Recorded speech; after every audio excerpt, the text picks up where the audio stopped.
Welcome back to Hannity. So this week, WikiLeaks released a new batch of documents allegedly containing information about tactics the CIA uses as part of its surveillance program. Joining us now with reaction, former intelligence official of the U.S. National Security Agency, William Binney, and former senior intelligence officer, Lieutenant Colonel Tony Shaffer. Mr. Binney, let me start with you. One of the things that I have a headline here in front of me, WikiLeaks, CIA uses stolen malware to attribute cyber attacks to nations like Russia. And what they're really implying here is that they would deliberately mimic the hacking protocols of Russia to obfuscate their own works. Do you believe that's true? Yeah, sure. I think that that's true, as well as I think that a lot of this software that they've gotten to do the penetrations came from NSA, GCHQ, and the other Five Eyes, plus other cooperating countries. And, of course, they gained additional information once they penetrated into people like the Russians and the Ukrainians. Is it legal for them to do that at the CIA? Actually, it's not their charter, but they certainly are doing it and have been doing it for many decades. It's nothing new for them. I mean, they have been using signals intelligence for quite some time. In other words, and well, you do know what happened in the case of General Flynn. That was a felony, a violation of the Espionage Act, even though he did have, in his case, a security clearance. Maybe they could have listened, but it was certainly illegal to release that.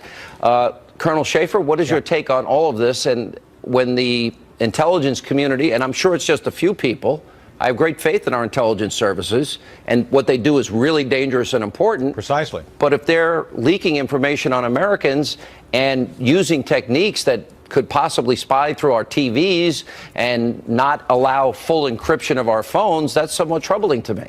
Well, part of the deal is all those vulnerabilities, Sean, you just mentioned, the bad guys have too. And this has always been one of my concerns. I've done this sort of thing for a living about the time William was doing it.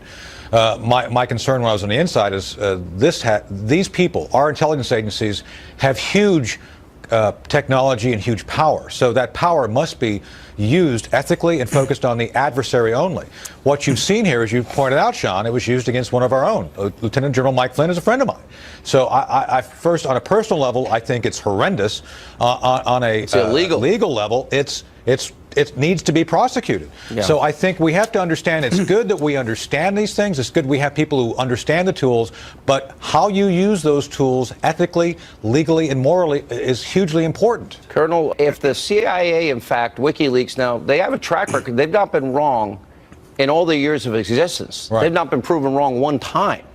And I'm looking at these documents.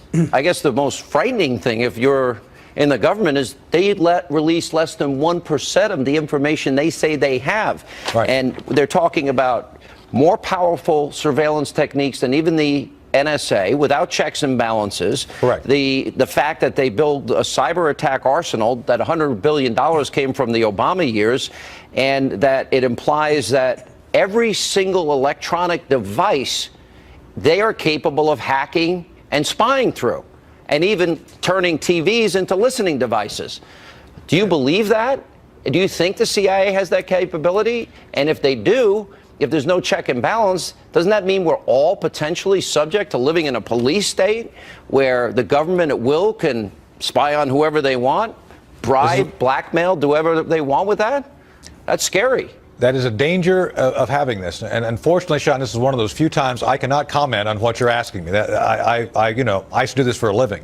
I will say this: I think some of those things are even more powerful than you listed, and that's why ethically, legally, and as William said, you have to be very specific about how you use Title 18 as law enforcement, Title 10 as military, EO 12333, Title 50 is intelligence, which has U.S. person restrictions. President Obama, I have a feeling, didn't care. He just told people to go out and do things, and this is where morally you have to have someone who is at the top willing to do the hard things of saying it is my job to restrict people from using those things abusively. We don't have constitutional protections. Precisely. And this is where we were going. And let me say this, and I don't know if Bill will agree with me or not. ATP 2829, the so-called Russian tool that we used to hack the DNC, Sean, we did it. Not me, but our guys. Former members of NSA, retired intelligence officers, use these tools to break in there and get the information out. That's what the Democrats don't want to talk about because it doesn't fit their narrative. You know that for a fact? You know the Democrats did it, or that former operatives did it, using the malware techniques that they put the Russians' fingerprints on Sean, it and make it appear like the yes. Russians. In other words, you're telling me this whole Russian story that the media has been running with for months and months and months, that it was our people that did it, and they just put the fingerprints of the Russians on it? That's right. The whole idea. I don't have proof of it, but I'm telling you this is what I've heard, and what I'm trying to telling you is that if you go back and actually talk to people inside. The evidence is not that the Russians did it. The evidence is a Russian tool was used. What I'm saying is concerned Americans who are fed up with the Clintons doing things, I think we're the ones who actually got in there and broke the information out and gave it to WikiLeaks. I've mentioned this to other reporters, by the way. They don't seem to be interested in going and checking this out because it doesn't Talk to John Solomon and Sarah Carter. They want to hear this. Well, last question, Mr. Binney. Yes. You had told me that you say that every phone call, every text, every email of every American is gathered into metadata right now by our government. Every single call, text, email. Is that true? You know that? Well, it's not just the metadata, it's the content also. Yeah. And our government is storing every conversation. And that's why I wrote that up in a sworn affidavit in support of Jewell versus NSA, challenging the constitutionality of NSA and you say collecting Executive all this Order data. 12333 allows that? Yeah, Section 23C. And that is the same one that Obama altered so 16 other agencies could now share in that information of Signet. That is, wow. If I could point out a greater danger here, Sean, the point is they know about all these weaknesses in firewalls, operating systems, switches, servers, and so on, and how to break into them, and they aren't fixing them. That means that everybody in the world, including all of us here in the U.S., are still sitting there all vulnerable to attacks. Right. And they're doing it as you're saying they're doing it as a matter of course, and that's why you left after 32 years at the NSA. And the point is that they come back to us after an attack and say, well, we need more money for cybersecurity, when in fact they don't fix the problems they already know. All right. And so they're not giving us cybersecurity. This is worse than any spy novel I could think of. Thank you all for being with us. They're swindling us. Thank you, Sean. All right. Yeah, thank you.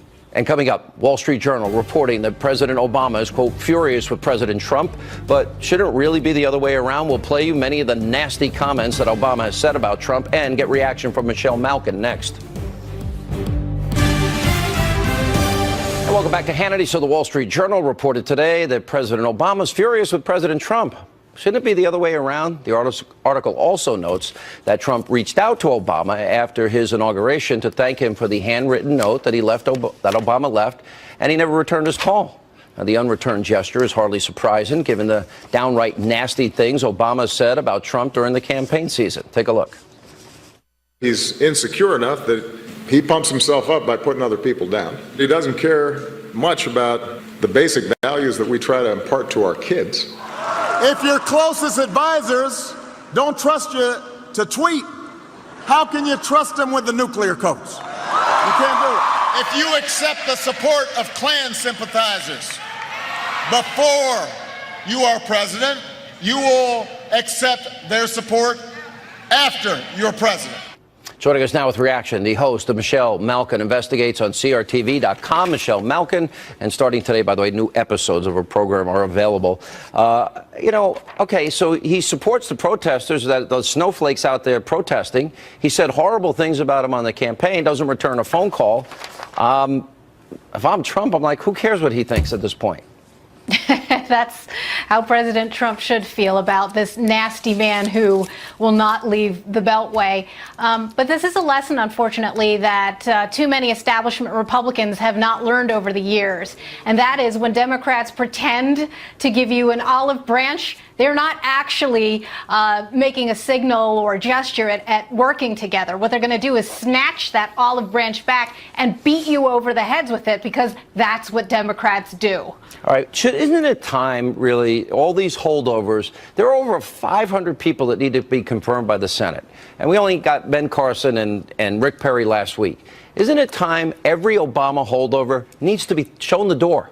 Because some of them in there, I believe, and as evidenced by John Solomon and Sarah Carter, my opening segment of the show tonight, There are Yes. people in there that are sabotaging the current president because they agree with the old president. Don't they need to all go? Didn't Clinton do that when he became president?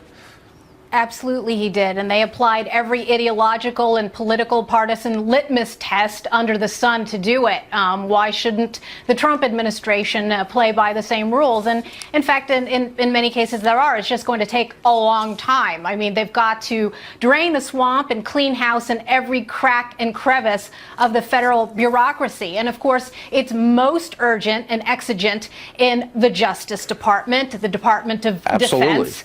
And then you've got to work your way all the way down to all of the domestic policy. Yes. Is John Solomon and Sarah Carter, these are respected journalists. I mean, Solomon was with the AP for 20 years. And